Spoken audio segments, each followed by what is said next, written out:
Good morning, kids. It's beginning to feel like summer outside. It's really hot, and I hope you've had the chance to get in some water, maybe a sprinkler, maybe a pool, or maybe you've just played outside so hard and so long that you were covered in dirt and you had to go in and take a bath before bedtime because you had so much dirt on you that needed cleaned off, you couldn't get in your sheets, otherwise they'd be really disgusting. And I brought behind me today some sparkly blue streamers to remind us of water. Because this morning at the early service, we had a baptism. And a baptism is full of many wonderful symbols.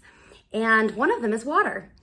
And for our Vacation Bible School this year, we are going to start our first Bible story off with talking about how God led the Israelites, Moses and the Israelites, through the Red Sea. Because they had been stuck in slavery to the Egyptians and they were trapped. And God delivered them. He used Moses.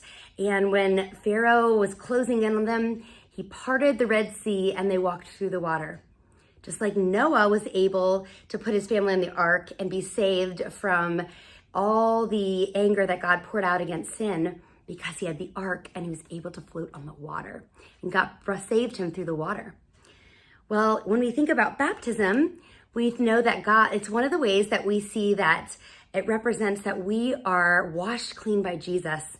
It shows the world that on the inside, God has made us righteous and right with God because of what Jesus has done for us. And it says in Romans 6:4 that we were buried, therefore, with Jesus by baptism into death, in order, just as Christ was raised from the dead by the glory of the Father, we might walk in the newness of life.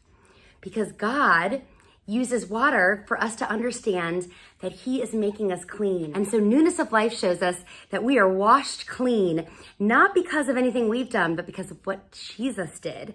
And so it's a beautiful sign. So just as God delivered the Israelites from slavery to the Egyptians through the Red Sea, through the waters, he delivers us, Christ, like the second Moses, delivers us from slavery to sin so that we can have freedom to choose the right thing, and we are bondservants to Christ. I will see you guys next week at the single service, and after that service, there may be some water behind the church, so it might be worth coming to check out.